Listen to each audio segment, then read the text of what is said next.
మనకి గత 3 ఇయర్స్ నుంచి చూసుకుంటా ఉంటే ఇటువైపు రష్యాకి అలాగే ఉక్రెయిన్కి మధ్య యుద్ధ వాతావరణం కంటిన్యూ అవుతూనే ఉంది కదా.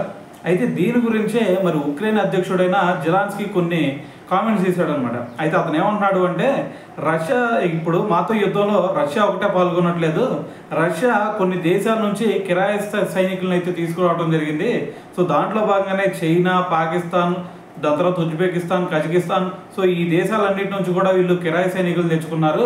సో అందుకని చెప్పేసి మరి వాళ్ళ సైన్యాన్ని అంతమంది తెచ్చడంలో మేము కొంచెం కష్టపడాల్సి అవుతుంది అని చెప్పేసి అతను కొన్ని కామెంట్స్ చేశాడు అనమాట. సో మరి దీనికి బదులుగా మరి ఇటువైపు పాకిస్తాన్ కూడా రియాక్ట్ అయింది. సో మరి వాళ్ళు ఎటువంటి ఆధారాలు లేకుండా మాట్లాడుతున్నారు అని చెప్పేసి పాకిస్తాన్ రియాక్ట్ అయింది. సో దాంతోపాటు జెలెన్స్కీ అంటుంది ఏంటంటే, మరి రష్యాకి సపోర్ట్గా అటువైపు నార్త్ కొరియా నుంచి కూడా కిమ్ కొంతమందిని మరి కిరాయి సైనికులను ఇటు పంపించాడు అని చెప్పేసి మరి జెలెన్స్కీ అయితే మాట్లాడటం జరుగుతుంది అనమాట. సో ఏదైనా సరే మరి ఒకటి ఇక్కడ విషయం గుర్తుపెట్టుకోవాలి, అదేంటి పాకిస్తాన్ నుంచి కిరాయి సైనికులు ఎలా వెళ్తారు.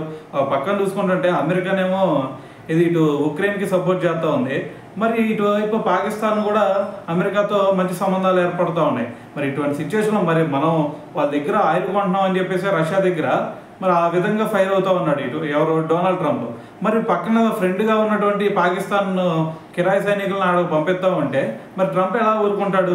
సో కాబట్టి ఇవి మ్యాచ్ అవ్వట్లేదేమో అనిపిస్తూ ఉందన్నమాట.